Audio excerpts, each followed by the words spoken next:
Halo, apa kabar? Saatnya Anda menyimak berita Semarang. Bersama saya Rido Yahya, sejumlah berita menarik akan kami sajikan untuk Anda dan berikut 3 berita utama hari ini. Truk muatan solar terguling di ruas tol, warga tampung solar yang tumpah. Gara-gara getok harga makanan, pedagang sate di Ungaran, Kabupaten Semarang diprotes pembeli asal luar kota.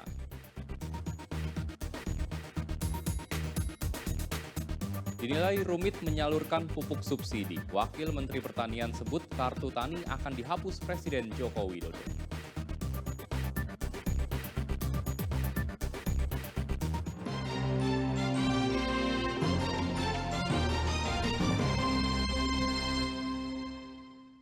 Satu truk pengangkut solar terguling di ruas Jalan Tol Solongawi, Kecamatan Sambung, Sragen. Banyaknya solar yang tumpah dimanfaatkan warga dengan cara menampungnya di dalam wadah jerigen atau botol bekas air mineral.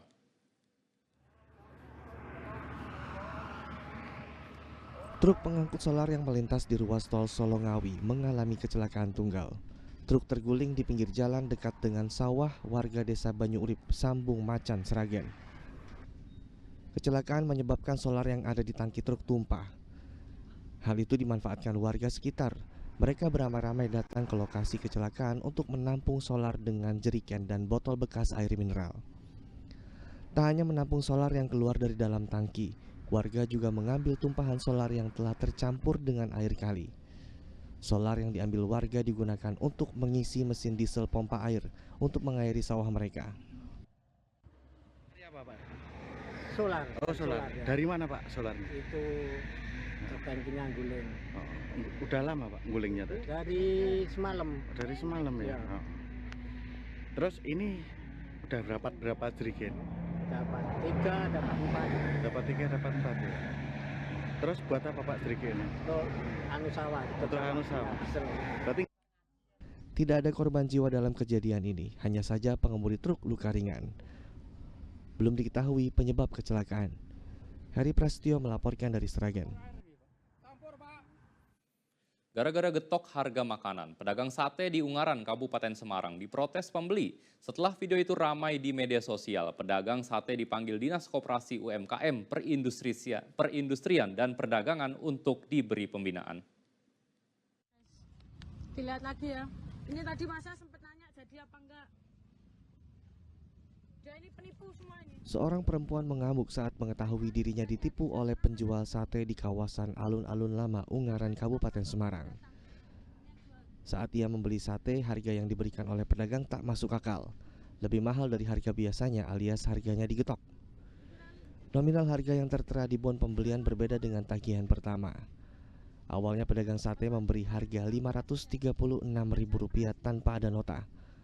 Pembeli kemudian meminta nota kepada penjual dan ternyata harga makanan dan minuman yang harus dibayar hanya Rp476.000. Rekaman video ini pun viral dan menarik perhatian publik termasuk Bupati Semarang Ngesti Nugraha. Ia menyayangkan aksi pedagang yang menggetok harga makanan kepada pengunjung dari luar daerah Semarang. Ia meminta agar pedagang jujur dengan memasang daftar harga makanan. Kami meminta kepada semua pedagang siapapun, ya jangan seperti itulah. Misalnya siapapun yang membeli di situ harganya harga umum semua. Karena itu juga nanti akan berpengaruh kepada pengunjung yang lain. Nanti kapok akan makan di situ, akan belanja di situ, dan juga nanti tidak nyaman untuk semuanya. Dinas Koperasi UMKM Perindustrian dan Perdagangan telah memanggil pemilik warung bernama Indarso untuk diberi pembinaan dengan PKL lainnya yang berjualan di alun-alun Lama Ungaran. Jika nantinya masih ada pedagang yang nakal mematok harga mahal, pemerintah Kabupaten Semarang akan memberikan sanksi tegas berupa pencabutan izin berjualan. Yulianto melaporkan dari Kabupaten Semarang. Karena kita plat nomor pendatang. Mahasiswa Institut Agama Islam Negeri Kudus menggelar demo kenaikan uang kuliah tunggal. Jalan ke rektorat pun diblokade dengan bakar ban karena rektor tak bisa ditemui. Ratusan mahasiswa Institut Agama Islam Negeri Kudus memprotes kenaikan uang kuliah tunggal pada 1 Agustus lalu. Mereka kecewa dengan Rektor IAIN Kudus yang dinilai mengingkari janji untuk tidak menaikkan biaya UKT selama menjabat.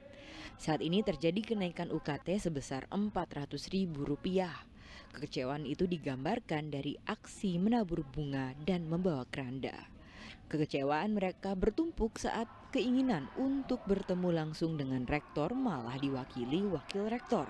Mereka pun memblokade jalan menuju rektorat dengan membakar ban bekas. Mereka juga sampai merangsek masuk ke rektorat. Wakil rektor pun buka suara jika Rektor Abdurrahman Kasdi tengah dinas keluar kota sehingga tak bisa menemui mahasiswa. Ia berjanji untuk menyampaikan aspirasi mahasiswa kepada rektor saat sudah kembali. Janjinya rektor yang sudah mati, yang sudah pernah disampaikan bahwa saya tidak akan menaikkan UKT. Janji itu sudah mati. Mari kita tabur bunga mengelilingi kampus, gedung rektorat, ini simbol sudah matinya janji rektor. Membawa keranda itu. Membawa keranda itu adalah simbol janji dan komitmen IAIN Kudus yang sudah tidak bisa dihidupkan lagi. Beberapa kali di tahun 2023 ketika kita aksi juga tidak menemui. Ini kita aksi juga tidak menemui. Mungkin 1 minggu itu bisa dinas luar 1 sampai 2 kali 1 minggu. Jadi 2 tahun ini kita aksi tidak ada yang menemui dari rektor IAIN Kudus. Perspektifnya berbeda. Mungkin dari perspektif kementerian atau perguruan tinggi UIN IAIN STAIN se-Indonesia, grade 400 sampai 410, 4.100.000 itu ya mungkin dianggap biasa. Tapi perspektif mahasiswa mungkin ini dianggap terlalu tinggi. Ini kan besaran-besaran, ini kan perspektif. Kalau dilihat dari kampus lain, UIN atau IAIN yang lain ada yang lebih tinggi. Ada yang lebih tinggi di atas 4.100.000. Usai menyampaikan aspirasinya, para mahasiswa membubarkan diri, namun mereka mengancam akan menggelar aksi lebih besar jika tuntutan mereka tidak dipenuhi. Diketahui kenaikan UKT sempat mencuat pada awal tahun 2024. Kementerian Pendidikan, Kebudayaan, Riset, dan Teknologi mengeluarkan aturan kenaikan UKT. Namun banyaknya protes membuat kebijakan itu ditunda. Bahkan Presiden Jokowi pada akhir Mei 2024 memutuskan untuk membatalkan kenaikan UKT di perguruan tinggi negeri. Arif Nur melaporkan dari Kudus.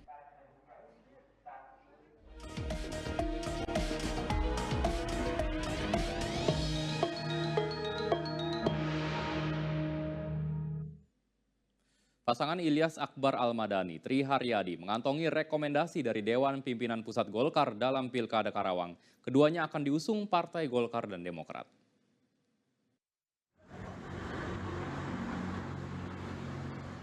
DPP Golkar akhirnya ketuk palu terkait calon kepala daerah yang akan diusung untuk Pilkada Karanganyar.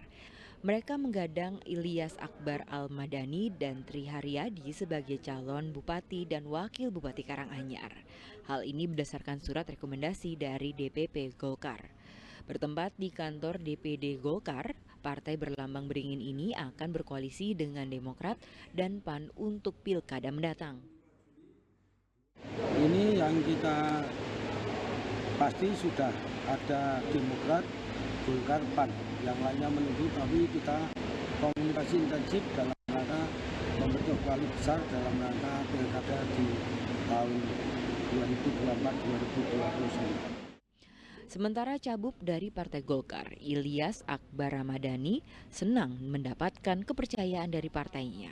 Rekomendasi ini membuat pria yang menjabat sebagai Ketua DPD Golkar Karanganyar akan bergerak menjalin komunikasi dengan partai lain dan turun ke masyarakat. Konsolidasi yang kedua ya kita segera menata barisan, terus menyampaikan program-program prioritas kita untuk Karanganyar. Itu aja. Kalau komunikasi dengan partai juga terus dilakukan ya? Ya itu mestinya harus seperti itu. Dalam pilkada tahun ini, DPD Golkar Karanganyar tidak membuka pendaftaran cabup-cawabup Karanganyar. Mereka langsung berkoalisi dengan Demokrat dengan kesepakatan berpasangan sebagai cawabup dari Partai Golkar. Heri Prasetyo melaporkan dari Karanganyar.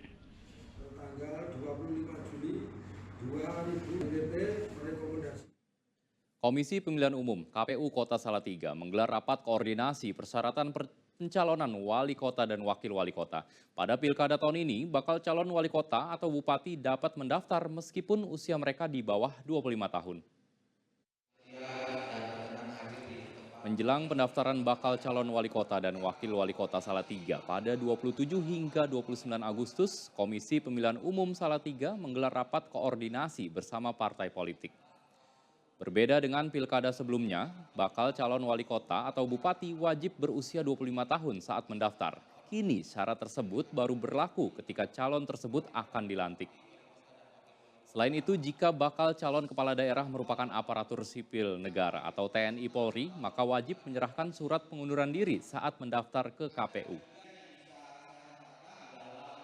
Yang berbeda dari tahun sebelumnya atau dari pilkada sebelumnya adalah di syarat usia. Jadi kalau yang kemarin itu harus pada saat pendaftaran harus dengan usia 25 untuk bupati dan wali kota, dan 30 untuk gubernur. Kalau saat ini itu syarat usia itu hanya berlaku pada saat dilantik. Jadi kalau usia 30 atau 25 pada saat pendaftaran itu belum terpenuhi atau masih kurang beberapa bulan, itu masih boleh, bisa, dan kami terima karena KPU kali ini dengan peraturan KPU mengakomodir putusan Mahkamah Agung terkait dengan syarat usia.